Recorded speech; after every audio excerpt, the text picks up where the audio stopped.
Sabe, o que aconteceu com os 12 apóstolos depois da crucificação de Jesus é um daqueles mistérios da história que, nossa, dá o que falar. É uma mistura fascinante de registros históricos, muita tradição religiosa e um debate acadêmico que dura séculos. As histórias sobre o fim dramático deles inspiraram gerações, mas se a gente tentar separar a lenda da evidência, o que realmente sabemos? Então, a pergunta que não quer calar é essa. Depois da crucificação, para onde eles foram? O que aconteceu com cada um? Enquanto o destino de um ou outro é mais documentado, a maioria das histórias se perde no tempo, em lendas e tradições que foram passadas de boca em boca. Vamos mergulhar no que as fontes nos contam sobre isso. Bom, para começar, vamos direto para o lado mais, digamos, dramático da coisa, os relatos de martírio. Essas histórias, mesmo que nem sempre a gente consiga confirmar historicamente, são a base de todo o legado dos apóstolos na tradição cristã. E claro, a gente tem que começar com Pedro, né? Talvez o mais icônico de todos. A tradição diz que ele foi crucificado em Roma, lá por volta de 67 depois de Cristo. E o ponto-chave da história é que ele teria pedido para ser crucificado de cabeça para baixo, um ato de humildade final, sabe? Por não se sentir digno de morrer da mesma forma que Jesus. Logo depois vem o irmão dele, André. A história do seu martírio está ligada à famosa Cruz de Santo André, aquela em forma de X. Reza a lenda que ele foi amarrado e não pregado, justamente para prolongar seu sofrimento. E mesmo assim, ele teria continuado a pregar para a multidão por 2 dias inteiros. Imagina só a cena. Agora, vamos para um fato que, bom, esse sim tem uma base mais sólida.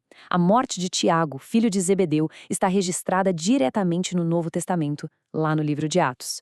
Ele foi o primeiro dos 12 a ser martirizado, decapitado por ordem do rei Herodes Agripaba. Isso nos dá um raro ponto de apoio histórico em meio a tantas lendas. E a lista de fins violentos, olha, só continua mostrando a brutalidade da época. Acredita-se que Tomé foi martirizado na Índia, atravessado por uma lança. Bartolomeu teve um destino terrível, supostamente esfolado vivo. Mateus, o ex-coletor de impostos, teria sido morto à espada na Etiópia. E o outro Tiago, filho de Alfeu, teria sido lançado do alto do templo em Jerusalém. Quase todos os relatos apontam para um fim bem trágico. Quase todos. É aqui que a história dá uma virada de 180 graus.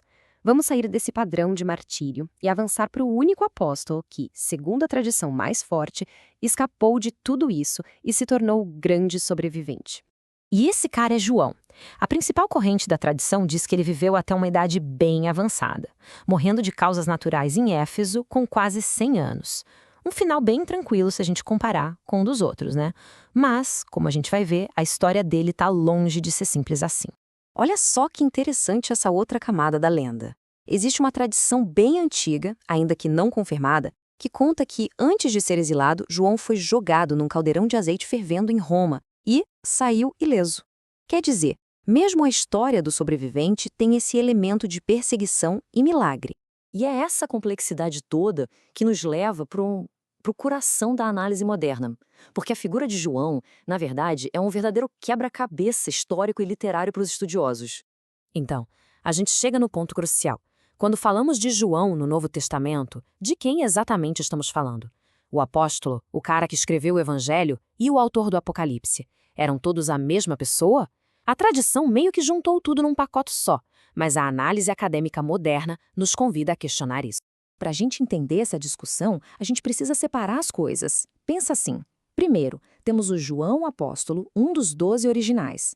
Depois, temos o João evangelista, a quem a tradição atribui o 4º evangelho.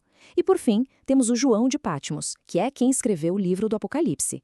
A grande dúvida é, são 3 caras diferentes, 2 ou um só? E aí que os especialistas entram em cena. Fontes super respeitadas, como a New Oxford Annotated Bible, apontam que o autor do Apocalipse nunca se identifica como um apóstolo. Na verdade, ele se refere aos 12 como figuras de uma outra geração. Além disso, o estilo de escrita e o grego usado são muito diferentes do Evangelho de João. Isso leva muita gente a crer que não é o mesmo autor. E o mais curioso é que essa ideia não é de hoje, não. É uma discussão bem antiga. Já lá no século III, um bispo chamado Dionísio de Alexandria reparou na mesma coisa. Ele notou as diferenças gritantes de estilo e argumentou que o autor do Apocalipse não podia ser a mesma pessoa que escreveu o Evangelho. O próprio autor do Apocalipse diz que estava exilado em Patmos. E é super importante a gente entender o que isso significava na época. Exílio era uma punição romana comum para atividades como a profecia, que era vista como algo politicamente perigoso. Uma mensagem como a do Apocalipse, nossa, com certeza seria vista como uma afronta direta ao poder de Roma. Beleza, então como é que a gente junta todas essas peças? O que a gente tem no final é um quadro super complexo, onde a história, a fé e o legado de cada um se misturam de um jeito que é quase impossível de separar. Então, resumindo a ópera, de um lado a gente tem a tradição com essas histórias super fortes, super violentas de martírio, do outro a própria escritura, que na verdade fala bem pouco sobre o fim da maioria deles, e aí vem a análise acadêmica, que chega para bagunçar um pouco o coreto, questionando essas identidades e mostrando que a história é bem mais complexa. E no meio disso tudo, João, o sobrevivente, acaba sendo a figura mais intrigante, o ponto onde todas essas linhas se cruzam.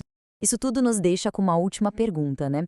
Nessa encruzilhada entre a história e a fé, o que será que tem mais peso? A exatidão histórica de como essas pessoas morreram ou o poder da vida que elas levaram? Uma vida que inspirou um movimento que literalmente mudou o mundo. A resposta talvez fale mais sobre nós mesmos do que sobre eles.